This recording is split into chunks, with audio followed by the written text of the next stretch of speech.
ওকে, আমরা একটু কষ্ট করে আরেকবার শুরু করি। একটু সমস্যা হয়েছিল নেটওয়ার্কে, কি সমস্যা হয়েছিল জানতাম না।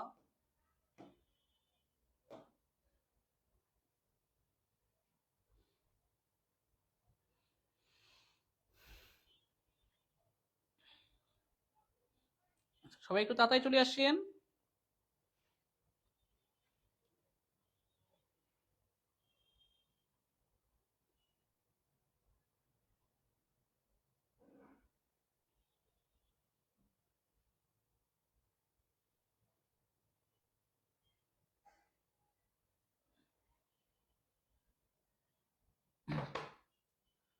ওকে, 99.95 কি ধরনের মূল্য, এটা মানুষের মাথায় মনে থাকবে। এগুলো হচ্ছে আমাদের মনস্তাত্ত্বিক মূল্য নির্ধারণ। ওকে, এরপর দেখেন, যদি একটি নতুন পণ্য প্রতিযোগীর পণ্যের চেয়ে গুণে, মানে, বৈশিষ্ট্যের দিক থেকে উন্নত হয়, তাহলে সেই পণ্যকে কি বলে? বিজনেস স্কোয়াড যে সকল পণ্য বিক্রি করে, সাপোজ এক্স ওয়াই জেড উন্নত মানের পণ্য বিক্রি করে, তো তারা একটা নতুন পণ্য আনলো,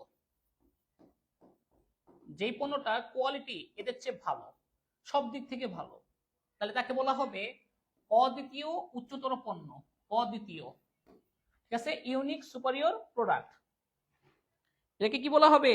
unique superior product. Unique superior product, এটা ইম্পর্টেন্ট। পণ্যের কোন স্তরে কোম্পানি এবং তার ডিলার ক্রেতাকে ওয়ারেন্টি প্রদান করে? ওয়ারেন্টি প্রদান। পণ্যের স্তর কয়টা? 3টা।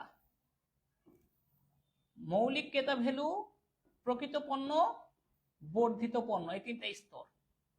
তার মধ্যে ওয়ারেন্টি প্রদান করা হচ্ছে বর্ধিত স্তরে, ওয়ারেন্টি প্রদান করে বর্ধিত স্তরে ওয়ারেন্টি। প্রকৃত পণ্য, বাস্তবে পণ্যের আকার আকৃতি। প্রকৃত পণ্য হচ্ছে বাস্তবে পণ্যের আকার আকৃতি, ঠিক আছে। পণ্যের স্তর কয়টি? মৌলিক পণ্য, যেই জন্য পণ্যটা কিনবেন, যেন আমি মোবাইল কিনছি কথা বলার জন্য। প্রকৃত পণ্য, তার সাথে কি পাওয়া যায়? গান শোনা যায়, ফেসবুক চালানো যায়, কথা বলা যায়, ক্যালকুলেটর আছে, এগুলো আছে। বর্ধিত পণ্য, আমাকে 2 বছরের ওয়ারেন্টি দিচ্ছে, এগুলো বর্ধিত পণ্য, এটা না, ঠিক আছে। পণ্যের স্তর কয়টি? পণ্যের স্তর এই 3টা।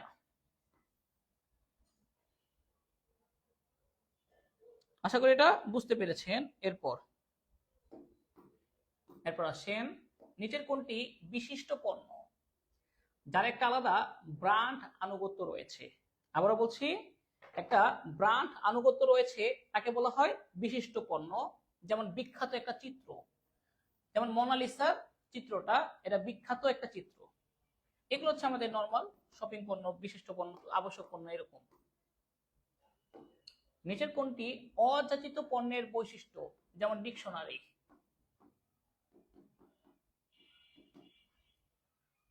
ঘন ঘন ক্রয় না, ব্যাপক প্রসার, নিম্নমূল্য স্বতন্ত্র বিশিষ্ট। তাহলে আমরা বলতে পারি কি? সামান্য পণ্য সচেতনতা। ওই পণ্য সম্পর্কে আমরা অল্প জ্ঞান রাখি, বেশি জ্ঞান রাখি না, অল্প জ্ঞান রাখি, ঠিক আছে। এর উত্তর কি হবে আমাদের? সামান্য পণ্য সচেতনতা, এটা হবে। হ্যাঁ, ওকে।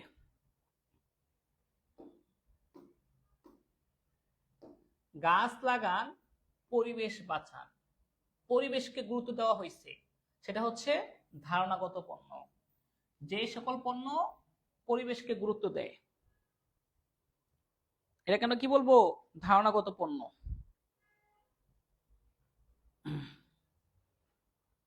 ওকে, এরপর আসি আমরা, নিচের কোনটি লোভনীয় পণ্যের বৈশিষ্ট্য? লোভ জাগে, যেমন তাৎক্ষণিক ক্রয় সিদ্ধান্ত, লোভনীয় পণ্যের বৈশিষ্ট্য। ব্র্যান্ড আনুগত্য, বিশিষ্ট পণ্যের বৈশিষ্ট্য। অধিক একক ক্রয়, অধিক একক মূল্য, এটা হচ্ছে ভোগ্য পণ্যের বৈশিষ্ট্য। অত্যধিক প্রয়োজন, এগুলো হচ্ছে জরুরি পণ্যের বৈশিষ্ট্য। তাৎক্ষণিক ক্রয় সিদ্ধান্ত হচ্ছে হঠাৎ করে ক্রয়ের কথা ভাবি, এজন্য। কোন ধরনের পণ্যে সামাজিক সচেতনতা বৃদ্ধি করতে পারে? সামাজিক সচেতনতা, ধারণাগত পণ্য। গাছ লাগান, পরিবেশ বাঁচান, পরিবেশ দূষণ করবেন না। এগুলো হচ্ছে সামাজিক বৈশিষ্ট্য এগুলো। হ্যাঁ,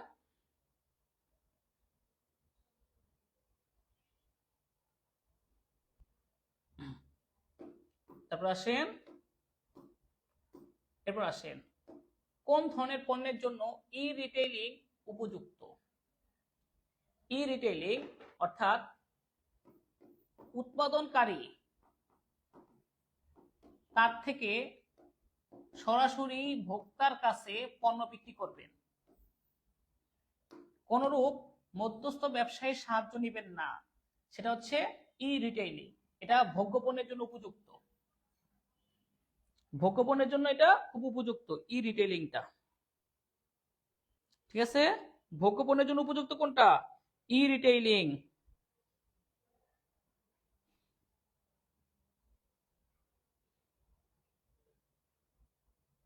ওকে,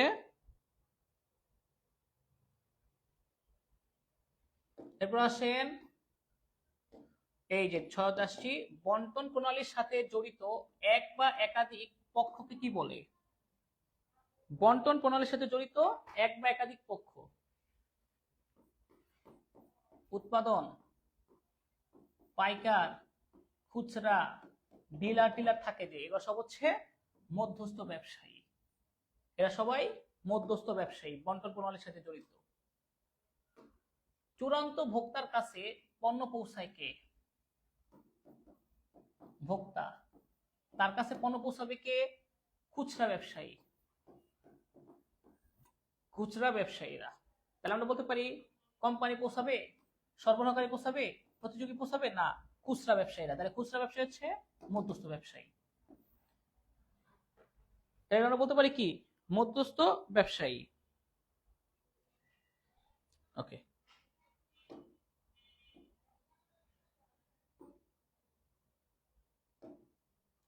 নিম্নলিখিত কোনগুলোর মধ্যে পুনঃবিক্রেতা হিসাবে বিবেচিত হয় না, মানে পুনরায় বিক্রি করবে না? পাইকাররা খুচরা ব্যবসায়ীর কাছে বিক্রি করবে, খুচরা বিক্রেতা ভোক্তার কাছে বিক্রি করবে, উৎপাদক আর পরিবেশক, পরিবেশকরাও পণ্য বিক্রি করে দেয়। কিন্তু যারা উৎপাদক, তারা উৎপাদন করে, তারা পুনঃবিক্রেতা না, তারা উৎপাদন করে, তারা উৎপাদনকারী, তারা কোথাও থেকে পণ্য কিনে না। শুনেন, পুনঃবিক্রেতা মানে পুনরায় বিক্রয়ের উদ্দেশ্যে ক্রয় করবে। তো এরা তো ক্রয় করবে না, এরা উৎপাদন করবে, এরা হচ্ছে ক্রয় করে।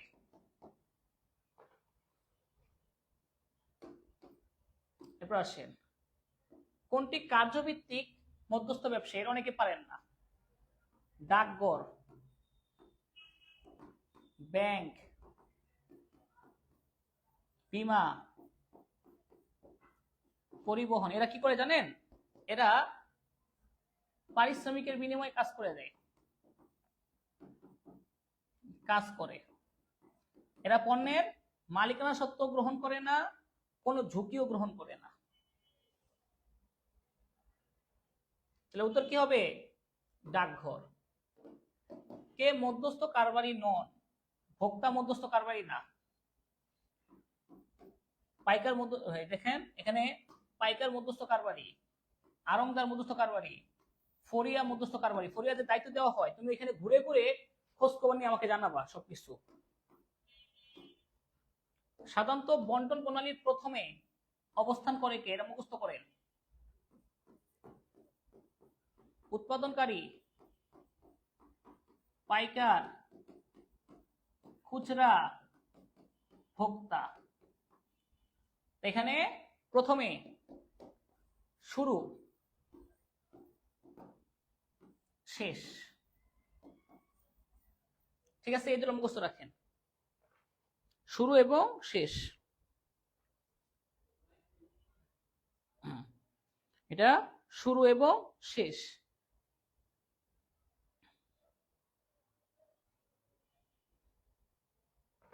তাহলে এটা উত্তর হবে কি? সি। তারপর আসেন দুধ, শাকসবজি, ফলমূল। পচনশীল পণ্যের জন্য কোন ধরনের বন্টন প্রণালী ব্যবহার উত্তম? পচনশীল, পচে যাবে। তাহলে এটা প্রত্যক্ষ, সংক্ষিপ্ত অথবা প্রত্যক্ষ, মানে এগুলো তো পচে যাবে, বেশি বড় করা যাবে না, দীর্ঘ করা যাবে না, দীর্ঘ করা যাবে না।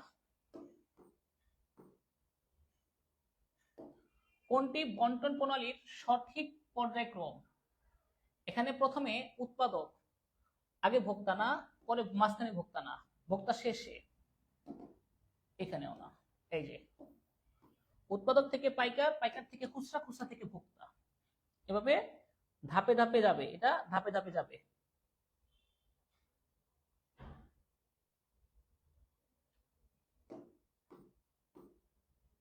সেবার ক্ষেত্রে কোন ধরনের বন্টন প্রণালী ব্যবহার করা উত্তম, এটা আপনারা বলেন।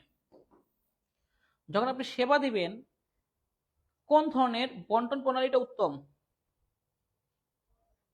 সেবার ক্ষেত্রে কোন ধরনের বন্টন প্রণালীটা উত্তম?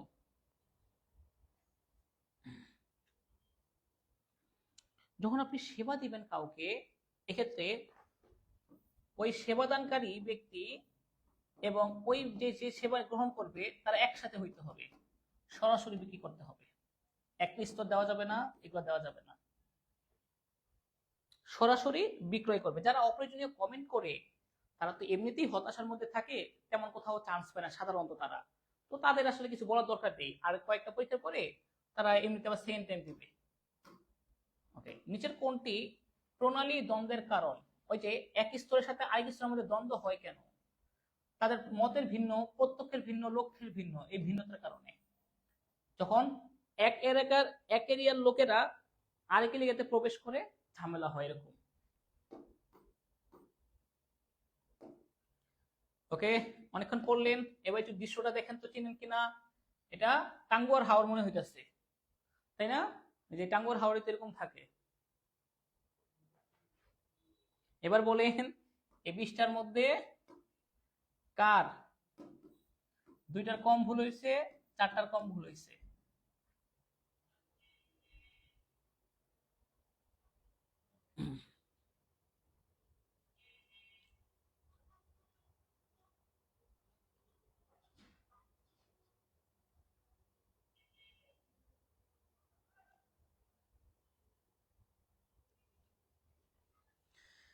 না দেখি দু একটা ব্লক করে দিতেছি, একটু অপেক্ষা করুন 1 মিনিট, একটু ব্লক করে দিচ্ছি কয়েকটারে। কি সমস্যা দেখি কয়জনের।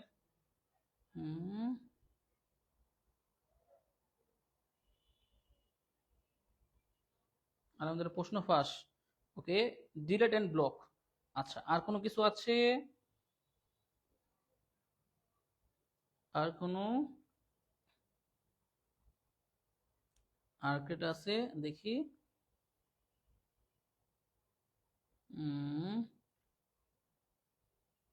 ফখরুল সাহেবকে ডিসিতে একটা ব্লক করে। ওকে, ঠিক আছে। আচ্ছা, এরপর আসেন। নিচের কোনটি বহু শাখা বিপণীর উদাহরণ? মানে অনেক শাখা আছে সারা বাংলাদেশে, যেমন কয়েকটা দেখাই: আরং, বাটা, অ্যাপেক্স, তারপর হচ্ছে সাধনা ঔষধালয়, শক্তি ঔষধালয়। এরা হচ্ছে নিজেরা পণ্য উৎপাদন করবে, নিজেরা পণ্য উৎপাদন করে নিজেরাই সারা বাংলাদেশে শাখা ছড়িয়ে ছিটিয়ে বিক্রি করে, এরা বাটা। ঠিক আছে, ওকে। তারপর আসে, একটু দ্রুত দ্রুত দেন, এখন একটু তাড়াতাড়ি যাই। হ্যাঁ, যে পাইকার তুলনামূলকভাবে স্থায়ী ভিত্তিতে ক্রেতা বা বিক্রেতার পক্ষ হয়ে অল্প সংখ্যক কার্য সম্পন্ন করে কিন্তু পণ্যের মালিকানা নেয় না, পাইকার স্থায়ী ভিত্তিতে, মানে একটা প্রতিষ্ঠানের প্রতিনিধি।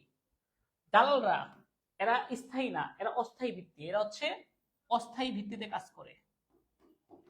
র্যাক জবার্স এরাও আপনার মালিকানা নেয়, পণ্যের মালিকানা নেয় তারা। এজেন্ট এরা হচ্ছে এটা। মার্চেন্ট এরা মালিকানা গ্রহণ করে। তাহলে এজেন্টরাই হবে উত্তর। এটা তারা স্থায়ী ভিত্তিতে কাজ করে, তবে মালিকানা নেয় না। বৃহদায়তন খুচরা কারবার হিসাবে আগরা, আগরাকে বলা হবে কি? আগরা হচ্ছে একটা আমাদের সুপার মার্কেট এবং আরো কিছু দেখেন, স্বপ্ন, মিনা, আগোরা, ক্লোজার, সেভওয়ে। এবং এটা মনে রাখবেন, এই খুচরা কারবারে আগোরাকে বলা হয় সুপার মার্কেট, আর এরা হচ্ছে খাদ্যদ্রব্যের পাশাপাশি আপনার গৃহস্থালী পণ্য বিক্রি করে, গৃহস্থালী পণ্য বিক্রি করে আগোরা। হ্যাঁ, ওকে। কেএফসি কোন ধরনের ব্যবসা সংগঠন? কেএফসি আমেরিকার প্রতিষ্ঠান, বাংলাদেশে এসে পণ্য বিক্রি করে। এরা হচ্ছে ফ্রাঞ্চাইজিং, তাদের থেকে অনুমতি নেওয়া, এটা হচ্ছে অন্যের অধীনে, বিশিষ্ট একটা ব্র্যান্ড, তাদের অধীনে ব্যবসা,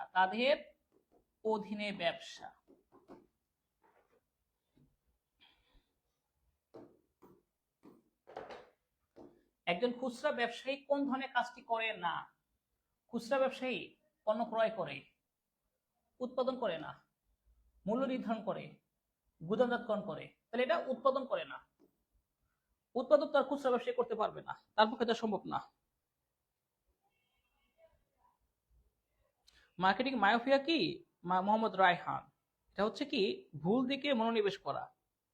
যেমন হচ্ছে আমি যদি মনে করি যে আমার পণ্যের দিকে আমি শুধু কোয়ালিটি বাড়াই, কিন্তু কাস্টমারের প্রয়োজন সেদিকে মনোনিবেশ করতেছি না, এটা হচ্ছে মায়োপিয়া, ভুল দিকে দৃষ্টিপাত করা। ধরেন এ পণ্য, বি পণ্য, সি পণ্য, আমি এ পণ্যের দিকে খুব জোর দিতেছি, কিন্তু এই পণ্য ক্রেতারা কিনে না, ক্রেতারা কিনে সি পণ্য আর বি পণ্য, আমি ভুল দিকে দৃষ্টিপাত করতেছি, এটাই মায়োপিয়া। যে সুবিশাল খুচরা ব্যবসায়ী প্রতিষ্ঠান ডিসকাউন্টে পণ্য বিক্রি করে, একটা বিশাল ফুটবল মাঠের সমান, 6টা ফুটবল মাঠের সমান, 6টা ফুটবল মাঠের সমান এত বড় দোকান, এটা হচ্ছে আমাদের হাইপার মার্কেটিং। 6টা ফুটবল মাঠের সমান, সেটা হচ্ছে হাইপার মার্কেটিং। ভোক্তাদের সাথে কোন ধরনের মধ্যস্থতাকারী সরাসরি জড়িত? খুচরা।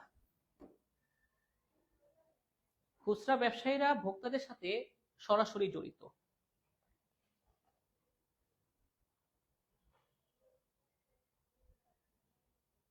কে নতুন বান্দার,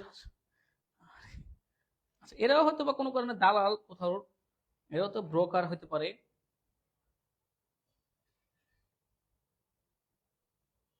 কে, তারপর আসি আমরা। বাংলাদেশে কত সালের পণ্য বিক্রয় আইন বিদ্যমান? এটা 1930। 1930 হচ্ছে বিক্রয় আইন বিদ্যমান কত সালের? 1930-এর। ওকে। বিভাগীয় বিপণনী বিক্রয় কি? এটা হচ্ছে বিক্রয় হচ্ছে এক জায়গায় কেন্দ্রীভূত। ধরেন এটা বিভাগীয় বিপণনী, একটা জায়গায় থাকবে, শুধু এক জায়গায়, অন্য কোথাও থাকবে না, একটা জায়গায় তারা বিভিন্ন জায়গা থেকে পণ্য কিনে আনবে,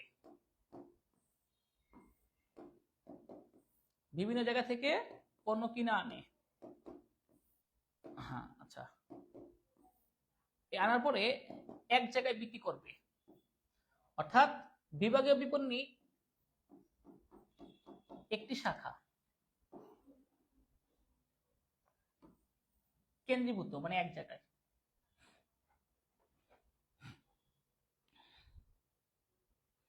ওকে,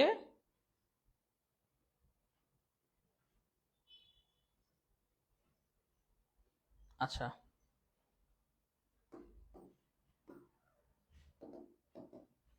ক্রেতা এক বিপণী থেকে বিভিন্ন প্রকার জিনিস কিনে বিভিন্ন চাহিদা মেটাতে সক্ষম হলে তাকেই বলা হয় বিভাগীয় বিপণনী, মানে এক জায়গা থেকে সবকিছু পাবে। যেমন মোস্তফা মার্ট, এটা এক জায়গায় সব পাওয়া যায়, এটা এক জায়গায় সব পাওয়া যায়।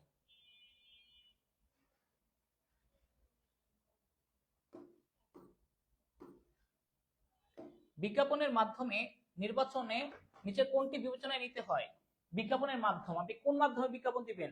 পত্রিকায়, নাকি আপনি এই সংবাদপত্রে, টিভিতে, এরকম। এগুলো হচ্ছে আপনার পণ্যের প্রকৃতি অনুযায়ী কোন ধরনের পণ্য, ভোগ্য পণ্য, শিল্প পণ্য, শপিং পণ্য, এগুলো বুঝতে হবে। অর্থের বিনিময়ে নির্দিষ্ট উদ্যোক্তা কর্তৃক পণ্য, সেবা বা ধারণার নৈর্ব্যক্তিক উপস্থাপনকে কি বলে? নৈর্ব্যক্তিক। অর্থাৎ নৈর্ব্যক্তিক উপস্থাপন অর্থের বিনিময়ে, তাহলে সেটা বিজ্ঞাপন। আর যদি বলতো অর্থ প্রদত্ত ব্যতীত, তখন হয়তো প্রচার। ঠিক আছে, অর্থ প্রদান ব্যতীত বললে প্রচার হইতো।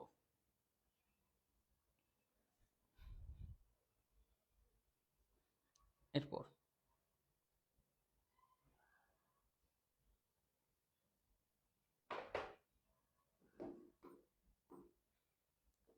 নিচের কোনটি একটি কোম্পানির বহিস্থ সবুজায়ন কার্যাবলী অন্তর্ভুক্ত? অর্থাৎ পরিবেশ রক্ষা। তাহলে এটা হচ্ছে আমাদের গ্রিন মার্কেটিং, হচ্ছে দূষণ রোধ। গ্রিন মার্কেটিং দূষণ রোধ করা। ওকে, গ্রিন মার্কেটিং হচ্ছে কি আমাদের দূষণ রোধ করার চেষ্টা করবে। আচ্ছা, এবার আসি টেলিমার্কেটিং কিসের অংশ? টেলিমার্কেটিং হচ্ছে টেলিফোন, মেসেজ বা ইমেলে সরাসরি ব্যক্তির সাথে কথা বলা। এগুলো হচ্ছে প্রত্যক্ষ মার্কেটিং, ডিরেক্ট। এগুলো হচ্ছে আমাদের প্রত্যক্ষ মার্কেটিং, ডিরেক্ট। ওকে দিলাম, ব্লক করে তাকে ব্যান ফ্রম পেজ।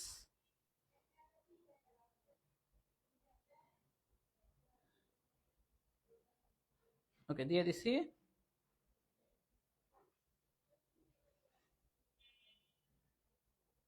শেষ। ওকে ব্যান করে দিয়েছি, আর আর কিছু করবে না। প্রত্যক্ষ মার্কেটিং। বিজ্ঞাপনের প্রধান কাজ কি? বিজ্ঞাপনের কাজ হচ্ছে আপনার, যে দেখেন এটা একমুখী যোগাযোগ।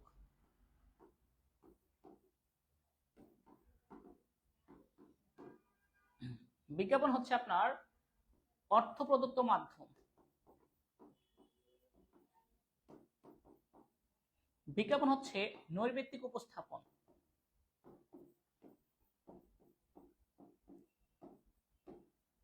বিজ্ঞাপন হচ্ছে আপনার দ্বিমুখী যোগাযোগ, একমুখী অর্থ প্রদত্ত মাধ্যম, নৈর্ব্যক্তিক উপস্থাপন। এটা একমুখী কমিউনিকেশন, অর্থ প্রদত্ত, নৈর্ব্যক্তিক। আর একটা হচ্ছে এটা উদ্দেশ্য সবাইকে জানানো, আপনার প্রতিষ্ঠান সম্পর্কে সবাইকে জানানো, অর্থাৎ অবহিত করুন।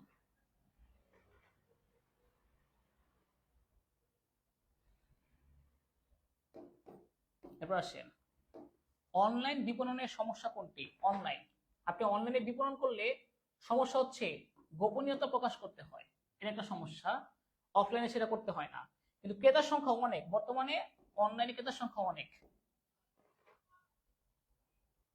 দ্বিমুখী যোগাযোগ কোনগুলো? দ্বিমুখী যোগাযোগ দেখাচ্ছি, একটু পরে দেখাবো। বিজ্ঞাপনের জন্য কোন বিষয়টি প্রযোজ্য নয়?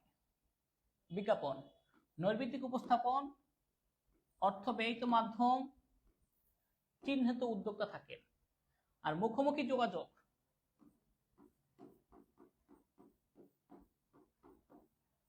ব্যক্তিক বিক্রয়, এটা দ্বিমুখী যোগাযোগ হয়।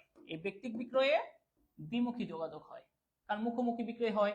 যেমন শহীদ স্যারকে পাঠাইলাম একজনকে বিজ্ঞাপন দেওয়ার জন্য, তার কাছে যাইয়া তাকে ভর্তি করানোর জন্য, সরাসরি কথা বলা হচ্ছে মুখোমুখি যোগাযোগ। ওকে, তারপর আসি মিনিপ্যাক শ্যাম্পু প্রসারের জন্য কোন ধরনের ভোক্তামুখী বিক্রয় প্রসার ব্যবহৃত হয়? ভোক্তাদের মুখী বিক্রয় প্রসার, মানে ভোক্তাদের লোভ দেখানো। তো মিনিপ্যাক শ্যাম্পুর ক্ষেত্রে নমুনা বিতরণ করতে হয়। তারা প্রথম কিনবে, পরবর্তীতে তারা আবার কিনবে যদি তাদের ভালো লাগে। আবার বিস্কিটের ক্ষেত্রে দেখেন না, সৌজন্য পণ্যতে বা এই দুটা বিস্কুট খেয়ে যান বা শ্যাম্পু নিয়ে যান, এরকম ছোট ছোট।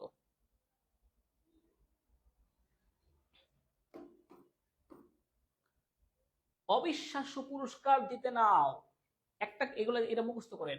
অবিশ্বাস্য পুরস্কার জিতে নাও, একটি কিনলে একটি ফ্রি, কুপন প্রদান, 10% মূল্য ছাড়, তারপরে হচ্ছে শুভেচ্ছা জ্ঞাপন,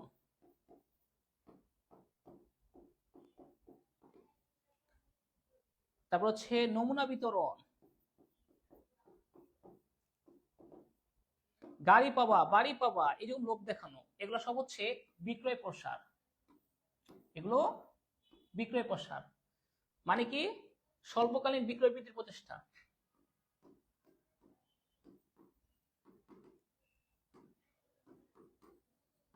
বিক্রয় বৃদ্ধির চেষ্টা করা।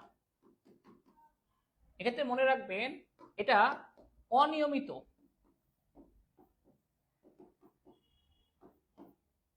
ঠিক আছে? এটা মানে কাস্টমারকে লোভ দেখানো, লোভ যেন তারা কিনে, কাস্টমারকে লোভ দেখানো।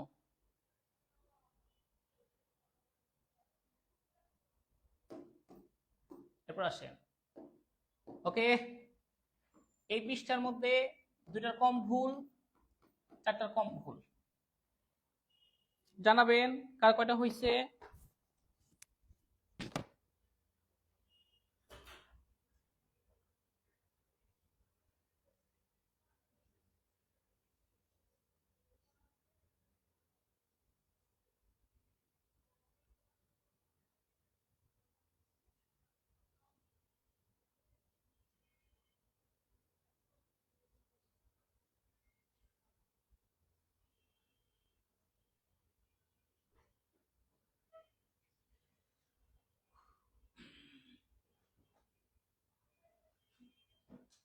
ক্লান্ত লেগে যায়, হ্যাঁ, পড়াইতে পড়াইতে।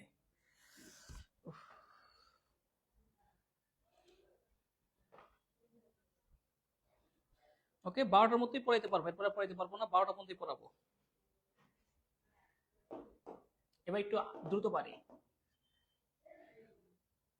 একটি বিক্রয় কর্মীর গুণাবলী নয়, বিক্রয় কর্মীর স্বাস্থ্য, হাসি, চেহারা, প্রতারণা।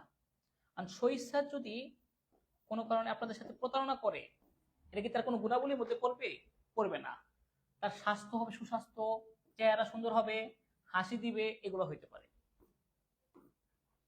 নিচের কোনটি কার্যক্রমটি বিক্রয় প্রসার কৌশলের অন্তর্গত? বিক্রয় প্রসার, কুপন প্রদান, বিক্রয় প্রসার। আর নৈবিত্তিক উপস্থাপন হচ্ছে বিজ্ঞাপন, এগুলো না। তাহলে কুপন প্রদান, কুপন দেওয়া হবে যে 1500 টাকার শপিং করলে একটা কুপন পাবেন, এতে আপনি গাড়িও দিতে পারেন। বিশ্বের সবচেয়ে ব্যয়বহুল বিজ্ঞাপনের নাম? সবচেয়ে ব্যয়বহুল আকাশ বিজ্ঞাপন, প্রচুর টাকা খরচ করে আকাশে বিজ্ঞাপন দেওয়া হয়। বেলুনের মাধ্যমে বিজ্ঞাপন দিতে পারে এটা। নিচের কোনটি বিক্রয় কর্মীর গুণাবলী নয়? চেহারা, দৃষ্টিশক্তি, সত্যবাদিতা, এই সবগুলোই হবে, সবগুলোই গুণাবলীর অংশ। উৎপাদন প্রত্যক্ষভাবে কোন ধরনের উপযোগ সৃষ্টি করে? এটা আপনারা বলেন, এটা আপনারা বলেন।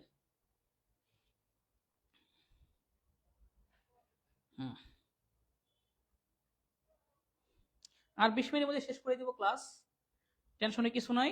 আর 20 মিনিট মানে 12টার মধ্যে শেষ করে দিব ইনশাল্লাহ। ওকে, তো যারা আছেন একটু ধৈর্য ধরেন।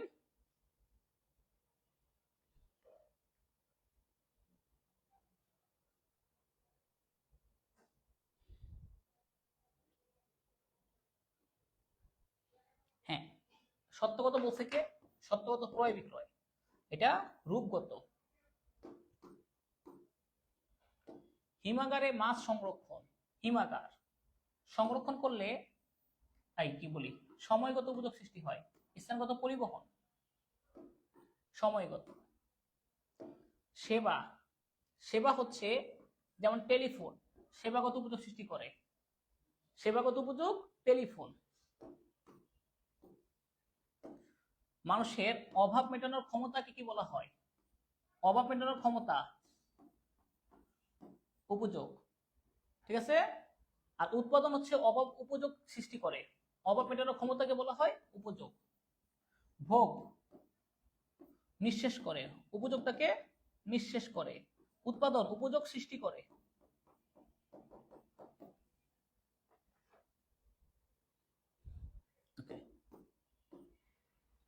উপযোগ নিঃশেষ করাকে কি বলে? মানে খেয়ে ফেলা, ভোগ করা, ভোগ করা। আর উপযোগ সৃষ্টি করা হচ্ছে উৎপাদন। উপযোগ সৃষ্টি করে উৎপাদনের মাধ্যমে। তথ্য ও যোগাযোগ প্রযুক্তি কোন খাতের? আমাদের খাত তিনটা। সেবা খাত, যার অবদান 50%-এর বেশি, এককভাবে সবচেয়ে বেশি হচ্ছে সেবা খাতের অবদান। কৃষি, শিল্প, সেবা। কোন উপাদানকে উৎপাদনের জীবনী শক্তি হিসেবে বিবেচনা করা হয়? মূলত অর্থকে উৎপাদনের জীবনী শক্তি হিসেবে বিবেচনা করা হয়। আর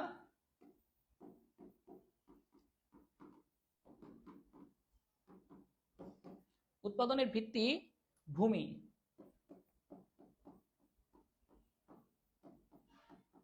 জীবন্ত উপাদান, গতিশীল উপাদান, শ্রম। আর মূলধন,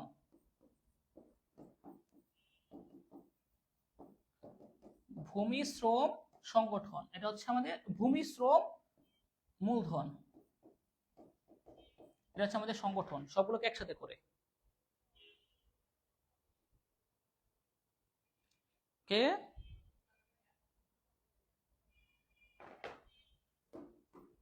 ওকে।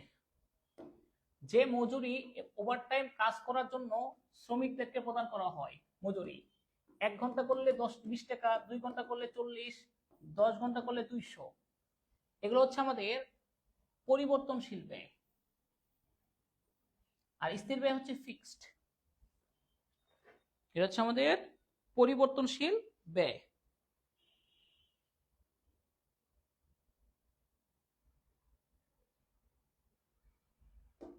এরপর আসেন উৎপাদনের তৃতীয় উপাদান ভূমি, শ্রম, মূলধন। 3 নম্বর মূলধন, 4 নম্বর সংগঠন। শ্রম বিভাজনের মাধ্যমে কোনটি সৃষ্টি হয়? যে অ্যাকাউন্টিং পড়ায় তাকে অ্যাকাউন্টিং দিবেন, যে ফিনান্স পড়ায় তাকে ফিনান্স দিবেন, যে ম্যানেজমেন্ট পড়ায় তাকে ম্যানেজমেন্ট দিবেন, যে ইংলিশ পড়ায় তাকে ইংলিশ দিবেন। যদি কোনো কারণে এই ফিনান্সের পড়াটা বিশ্ববিদ্যালয় থেকে বাদ দিয়ে দেয় এই ব্যক্তি, তখন কি হয়ে যাবে? বেকার হয়ে যাবে এবং শ্রেণী বৈষম্যের সৃষ্টি হয়। বিশ্বায়নের ব্যাঘাত ঘটে না, শ্রেণী বৈষম্যের সৃষ্টি হয়। কেন? কারণ যে আপনার এক শ্রেণীকে কাজ দিলেন, আরেক শ্রেণীকে দেওয়া হয় না। এগুলো আসলে বুঝাইতে গেলে অনেক সময় লাগবে। এটা সব সম্পদকে কার্যকর করে তোলে কোনটি? আপনার মানব সম্পদ। অন্যান্য সম্পদের তো কোনো জীবন নাই, মানব সম্পদ অন্যান্য সম্পদকে কার্যকর করে তোলে। এরপরে দেখি আমরা ভূমির পারিতোষিককে কি বলে? ভূমির পারিতোষিক খাজনা। ভূমি থাকলে খাজনা পাবেন, শ্রম দিলে মজুরি পাবেন, মূলধনের বিনিময়ে সুদ পাবেন, ভাড়া। এটা আবার কি জিনিস? ভাড়া তো না, এটা তো সাথে সম্পর্ক নাই। একটা আছে আমাদের ওই যে সুদ, মূলধনের বিনিময়ে সুদ, সংগঠন দিলে মুনাফা পাবেন। সংগঠন থেকে, এক মালিকানা সংগঠন থেকে মুনাফা। ভূমি, খাজনা। এটা আসছিল পরীক্ষা, এটা ইম্পর্টেন্ট। হ্যাঁ, এটা আমাদের ইম্পর্টেন্ট। আবারও বলছি, এটা ইম্পর্টেন্ট, এটা আসার মতো প্রশ্ন একটা।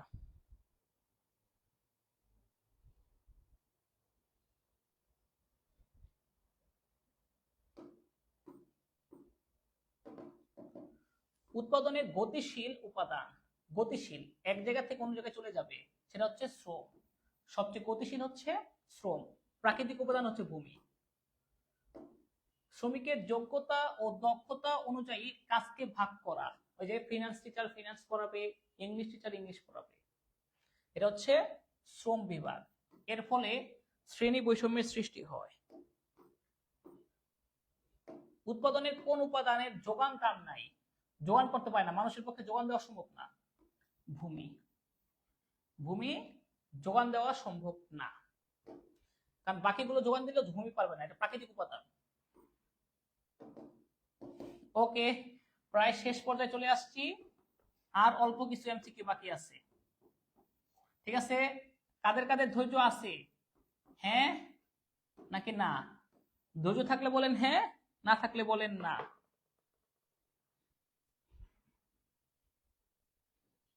ধৈর্য আছে কাদের কাদের?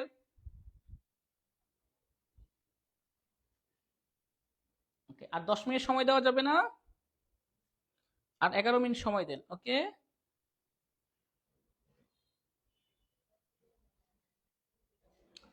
ওকে, এই জায়গাটা তো গেছেন অনেকেই। হ্যাঁ হ্যাঁ হ্যাঁ,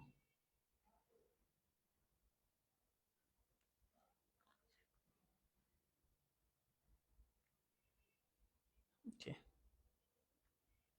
আচ্ছা ঠিক আছে, শেষই করে দিই তাহলে, ইনশাল্লাহ শেষই করে দিচ্ছি।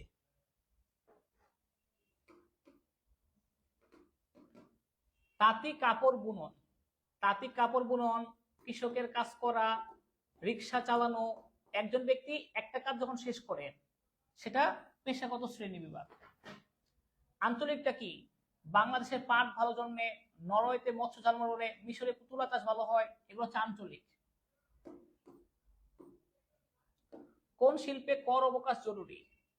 নতুন শিল্পে, তাতে সবাই আগ্রহী হবে যে সরকার যদি কর মওকুফ করে। নতুন শিল্পে কর অবকাশ করা জরুরি। উৎপাদন মাত্রা কি? মাত্রা হচ্ছে উৎপাদিত পণ্যের পরিমাণ, যে 100 একক পণ্য উৎপাদন করবেন, 200 একক পণ্য উৎপাদন করবেন, না 400 একক পণ্য, এটা উৎপাদন মাত্রা। উৎপাদিত পণ্যের পরিমাণ। স্থির ব্যয়ের উদাহরণ, এটা আসছে কিন্তু, মজুরি পরিবর্তনশীল, বৈদ্যুতিক বিল, আদা পরিবর্তনশীল, কাঁচামাল পরিবর্তনশীল, ভাড়া স্থির। আপনি ব্যবহার করেন না করেন, আপনাকে ভাড়া দিতেই হবে। ব্যবহার করেন বা না করেন, ভাড়া আপনাকে দেওয়া লাগবে। ঠিক আছে,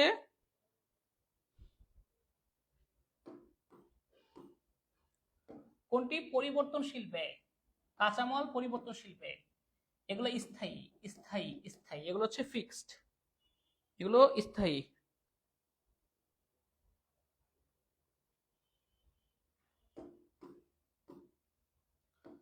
উৎপাদনের কাম্য মাত্রা কি? উৎপাদনের কাম্য মাত্রা, কাম্য মাত্রা যেখানে গড় ব্যয় সর্বনিম্নকরণ, উল্টো হয়ে গেছে, যেখানে গড় ব্যয় কম হবে, গড় ব্যয় সর্বনিম্ন। যেমন উদাই বুঝাই আপনাদের, 100 টাকা 100 একক উৎপাদন করলে খরচ 2000, 200 একক উৎপাদন করলে খরচ 3000, 300 একক উৎপাদন করলে খরচ 4500। তাহলে আপনার খরচটা কম হচ্ছে কোথায়? 200 একক। এটা হচ্ছে গড় ব্যয় সর্বনিম্ন হয়। এটা হচ্ছে আমাদের উৎপাদনের কাম্য মাত্রা, যে পরিমাণ পণ্য উৎপাদন করলে গড় ব্যয় কমবে, সেটা হচ্ছে উৎপাদনের কাম্য মাত্রা। সামষ্টিক অর্থনীতির আলোচনার বহির্ভূত কোনটি? সামষ্টিক, সামষ্টিক ছোট বড় বিষয় নিয়ে কাজ করে, ছোট বিষয় না। একক উৎপাদন, এটা হচ্ছে ব্যষ্টিক। মোট সঞ্চয়, মোট বিনিয়োগ, মোট আয়, মোট ভোগ, সুদের হার, এগুলো। বিদেশে অবস্থানরত দেশীয় নাগরিকদের আয় বিবেচনা করা হয় না, মানে প্রবাসীদের আয় বিবেচনা করা হবে না ডোমেস্টিক প্রোডাক্টে, কারণ এটা হচ্ছে ভৌগোলিক সীমার মধ্যে বিবেচনা করা হয় জিডিপি। এই দেশের বাইরে হইলে হবে না। জিডিপি অর্থ কি? ওই যে দেশজ product, growth domestic product. GDP কি? Gross domestic product. ওকে, একটি নির্দিষ্ট সময়ে মোট আয়ের সমষ্টিকে মোট জনসংখ্যা দিয়ে ভাগ। বাংলাদেশের মোট আয়, দেশের জনসংখ্যা, তাহলে আপনি মাথা পিছু আয় পাবেন। এটা ভেরি ভেরি ইম্পর্টেন্ট, এটা আসার মতো প্রশ্ন। এই প্রশ্নটা আসার মতো একটা প্রশ্ন, ঠিক আছে?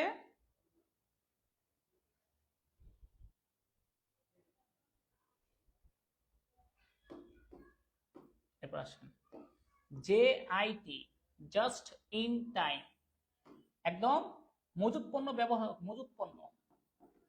ব্যবহার করা হয় যেন একদম সঠিক সময়ে পণ্য অর্ডার দেওয়া হয়, পণ্যের ঘাটতি যেন না হয়। কাস্টমাইজেশন, একটা কেক অর্ডার দিলেন, আপনার প্রয়োজন অনুযায়ী সেটা তৈরি করে দিলাম। ক্রেতার প্রয়োজন মতো পণ্য পরিমার্জন। কোনটি উৎপাদন ব্যবস্থাপনার কাজ নয়? উৎপাদন ব্যবস্থাপনার কাজ কি? পণ্য গবেষণা, কারখানা বিন্যাস, পণ্যের ডিজাইন, বন্টন, বিপণনের কাজ। বন্টন কিসের কাজ? আমাদের বিপণনের কাজ। উৎপাদন ব্যবস্থাপনার একটি প্রবণতা বা ট্রেন্ড হলো কি? এটা বর্তমানে উৎপাদন ব্যবস্থাপনার ট্রেন্ড, এটা বর্তমানে হচ্ছে কাস্টমাইজেশন, উৎপাদন চ্যালেঞ্জ। ও আচ্ছা, 9 বলছে তো, এই জন্য মেসটা লাগছে 9। তাহলে কর্মী সংগ্রহ করা এটা ব্যবস্থাপনার কাজ, এটা উৎপাদনের সাথে সম্পর্ক নাই। সেবা খাতের অগ্রগতি, উৎপাদনশীলতার চ্যালেঞ্জ, কাস্টমাইজেশন, কিন্তু কর্মী সংগ্রহটা না। নিচের কোনটি উৎপাদনশীলতার চ্যালেঞ্জ? ওই একটু আগে বললাম, কর্মীদের অদক্ষতা একটা সমস্যা। তারপর হচ্ছে মানসম্মত পণ্য উৎপাদন না, কর্মীদের অবমূল্যায়ন এটা সমস্যা। অতিমাত্রায় ক্রেতা কেন্দ্রিকতা এটা সমস্যা, এগুলো হচ্ছে সমস্যা। যেমন নিম্নমানের কাঁচামাল, এগুলো একটা সমস্যা, এটা না। এটা তো ভালো, মানসম্মত পণ্য উৎপাদন করতে পারলে তো ভালো হয়, মানসম্মত পণ্য উৎপাদন করতে পারলে ভালো। হ্যাঁ, চোখে না পড়লে তো কিছু করার না, এটা ভুল হয়ে যায়। মানসম্মত পণ্য উৎপাদন এটা ভালো জিনিস, এটা উৎপাদনশীলতা। আচ্ছা, অতিমাত্রায় ক্রেতা কেন্দ্রিকতা, সরি ঠিক আছে। কর্মীদের অদক্ষতা, নিম্নমানের কাঁচামাল, পরিবেশের অদক্ষতা, এগুলো হবে, ঠিক আছে।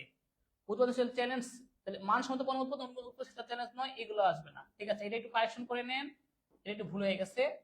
এই উৎপাদনশীলতা চ্যালেঞ্জ গুলো হচ্ছে কর্মীদের অদক্ষতা, নিম্নমানের কাঁচামাল ব্যবহার, পরিবেশটা, যেখানে পণ্য উৎপাদন করবে পরিবেশটা মানে পরিবেশ না থাকা, ভালো না থাকা, ঠিক আছে, অনুন্নত পরিবেশ। অ্যাডাম স্মিথ কত সালে শ্রম বিভাজনের প্রতি গুরুত্ব দেন?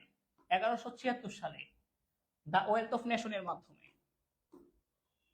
উৎপাদন ব্যবস্থাপনার আধুনিক যুগের বিপ্লবের মূলে কি ছিল? এই যে আধুনিক যুগে আসছে তথ্য প্রযুক্তির মাধ্যমে, আইসিটির মাধ্যমে।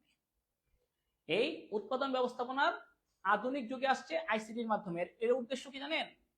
সঠিক সময়ে পণ্য সরবরাহ করা।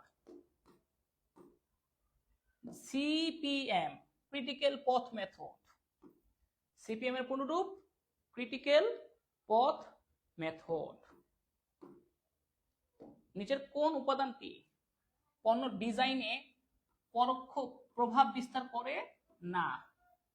ক্রেতার চাহিদা প্রভাব বিস্তার করে, ব্যয় কয় টাকা হবে প্রভাব বিস্তার করে, ক্রয় ক্ষমতা প্রভাব বিস্তার করে। বন্টন ব্যবস্থা না, বন্টন ব্যবস্থা আলাদা জিনিস।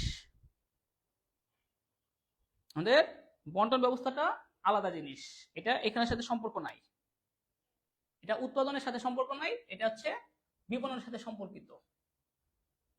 ওকে, এটা তো সবাই নিশ্চয়ই দেখছেন, টাঙ্গুয়ার হাওর, তাই না? টাঙ্গুয়ার হাওর আমি গিয়েছিলাম, এটা এখানে গোসলও করেছিলাম, নেমেছিলাম, ভালোই লাগে। এগুলো থেকে উঠছিলাম, এখানে একটা ওয়াচ টাওয়ার আছিল, ঠিক আছে। ওকে, 5 মিনিটস, আর 5 মিনিটস, তারপরে হয়ে যাবে ইনশাল্লাহ। এবার বলেন না কেন এটা কে আর এটা কে? আপনাদের মধ্যে অনেকে বলছেন এটা আপনারা, এটা আপনি, কোনটা কে বলেন? ওকে, ঠিক আছে। Last 5 minute.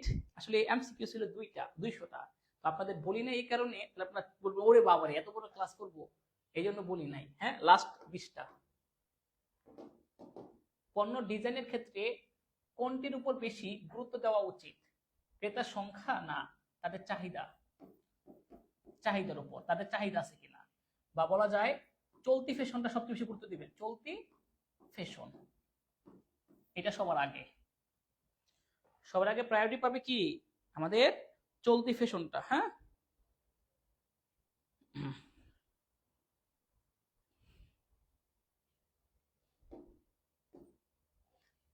এরপর আসেন ভোক্তা জরিপ ও বাজার গবেষণা। Very very important. ভোক্তাদের প্রয়োজন, বাজারের গবেষণা, এগুলো হচ্ছে আমাদের ধারণা উন্নয়ন স্তরে।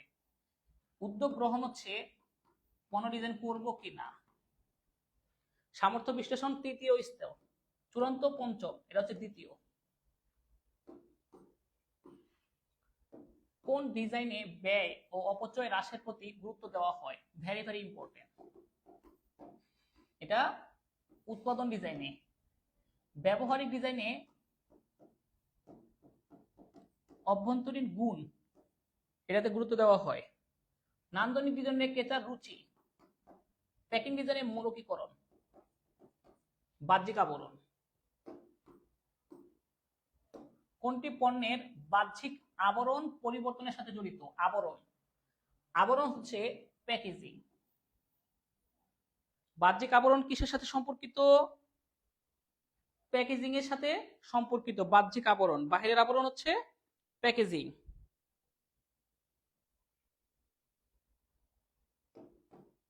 এরপর আসেন পণ্যের অন্তর্নিহিত গুণাবলীর প্রতি গুরুত্ব আরোপ। অন্তর্নিহিত মানে ভিতরের গুণ, তাহলে ব্যবহারিক। আর নান্দনিক হচ্ছে আকর্ষণীয়। পণ্যের কাঠামোগত বৈশিষ্ট্য নির্ধারণকে কি বলা হয়? কাঠামো। এটা হচ্ছে পণ্য ডিজাইন, পণ্যের কাঠামোগত বৈশিষ্ট্য নির্ধারণ। পণ্যকে ক্ষয়ক্ষতির হাত থেকে রক্ষা করার জন্য কোন ডিজাইন উপযোগী? ক্ষয়ক্ষতি, এটা হচ্ছে প্যাকিং। কারণ বাইরের পণ্য তার বাইরে মোড়ক করা হয়, প্যাকেজিং, এটা হচ্ছে প্যাকেজিং করা হয়। প্রতিষ্ঠানের পণ্য ডিজাইন করে কে? এটা আপনারা বলেন। প্রতিষ্ঠানের পণ্য ডিজাইনটা কে করবে? প্রতিষ্ঠানের পণ্য কে ডিজাইন করে?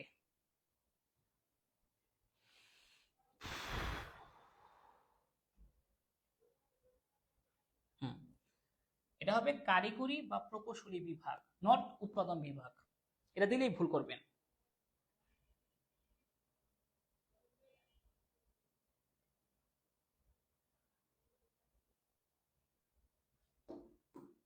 এরপর আসেন পণ্য ডিজাইনের ক্ষেত্রে বিবেচ্য বিষয় কোনটি?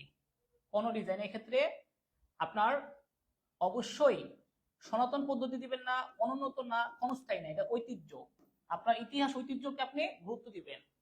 পণ্য ডিজাইনের ক্ষেত্রে ইতিহাস ঐতিহ্যকে গুরুত্ব দিবেন। পণ্য ডিজাইন কখন করা হয়? বিক্রির আগে না, কাঁচামাল কেনার আগে তাও না, উৎপাদনের আগে। উৎপাদন করার আগে পণ্য ডিজাইন করতে হবে। আমরা বলছি উৎপাদনের আগে পণ্য ডিজাইন করতে হয়। উৎপাদনের আগে আমাদের পণ্য ডিজাইন করতে হবে। এরপর আসেন উন্নত প্রযুক্তি ব্যবহারের ফলে কি ধরনের ডিজাইন হয়? উন্নত প্রযুক্তির মাধ্যমে আমরা উৎপাদন ডিজাইন করে থাকি। এতে অপচয় হ্রাস, ব্যয় হ্রাস পায়। অপচয় এবং ব্যয় দুইটাই হ্রাস পায়। আর প্যাকিং হচ্ছে আবরণ, নান্দনিক হচ্ছে রুচিসম্মত। মডিউলার ডিজাইন ক্ষুদ্র ক্ষুদ্র অংশকে ডিজাইন করা। ক্ষুদ্র ক্ষুদ্র অংশ ডিজাইন করা মডিউলার ডিজাইন। সার্বিক মান ব্যবস্থাপনার উদ্দেশ্য কি? Very very important. তিনটা উদ্দেশ্য: টোটাল কোয়ালিটি ম্যানেজমেন্ট, এক ক্রেতা সন্তুষ্টি, দুই কর্মী সংশ্লিষ্টতা, তিন ধারাবাহিক পণ্যমান বৃদ্ধি।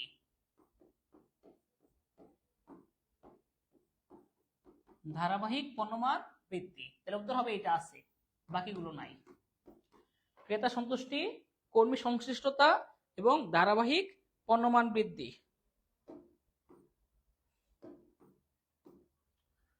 মান ব্যবস্থাপনার জনককে, তিনি 14টা নীতি দিয়েছিলেন। এই ব্যক্তির নাম ডব্লিউ এডওয়ার্ড ডেভি। এরপর আসেন টিকিউএম এর নীতি নয়, ওই যে টোটাল কোয়ালিটি ম্যানেজমেন্ট, কর্মী সংশ্লিষ্টতা, ক্রেতা সন্তুষ্টি, ধারাবাহিক পণ্যমান বৃদ্ধি, আকর্ষণীয় পণ্য ডিজাইন, এটা নাই। টিকিউএম এর মধ্যে এই নীতিটা নাই। আকর্ষণীয় পণ্যমান, আকর্ষণীয় পণ্য ডিজাইন নাই। উৎপাদন ক্ষমতাজনিত ক্ষতি কোন ধরনের ব্যয়? উৎপাদন ক্ষমতাজনিত, উৎপাদন ক্ষমতা, উৎপাদন ক্ষতি, এটা হচ্ছে অভ্যন্তরীণ। একটা হচ্ছে পুনঃকার্য ব্যয়, আরেকটা পুনঃকার্য ব্যয়, এই দুটো হচ্ছে অভ্যন্তরীণ ব্যর্থতার ব্যয়।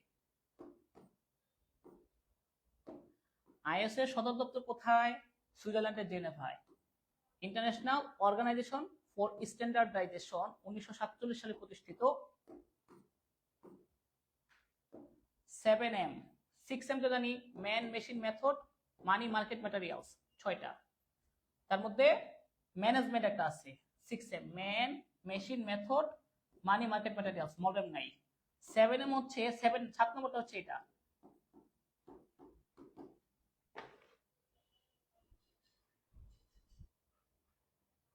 ওকে,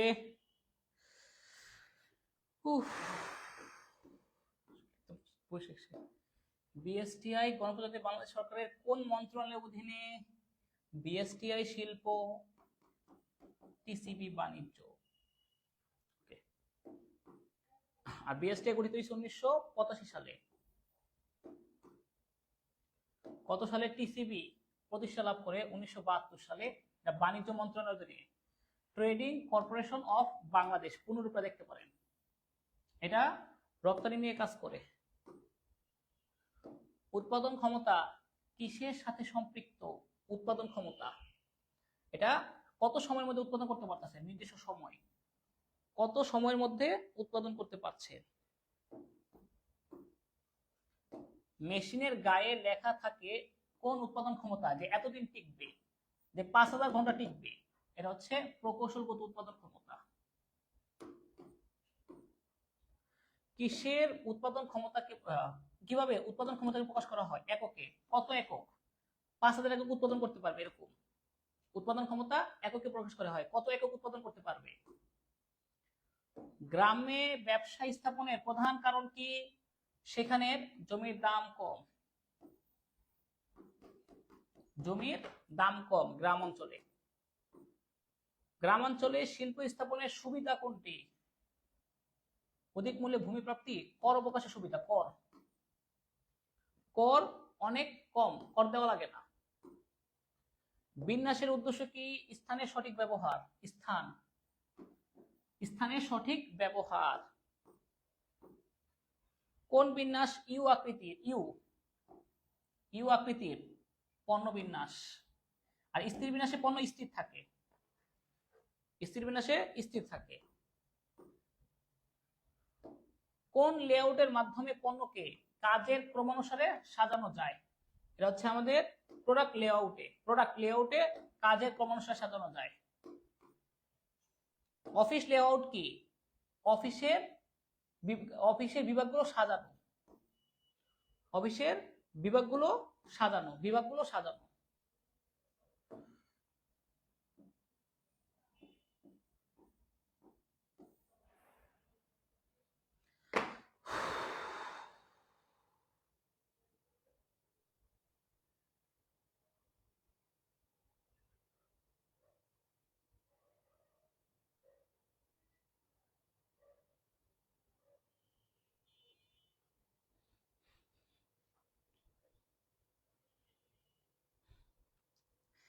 ঠিক আছে, ওকে, ভালো থাকেন, সুস্থ থাকেন।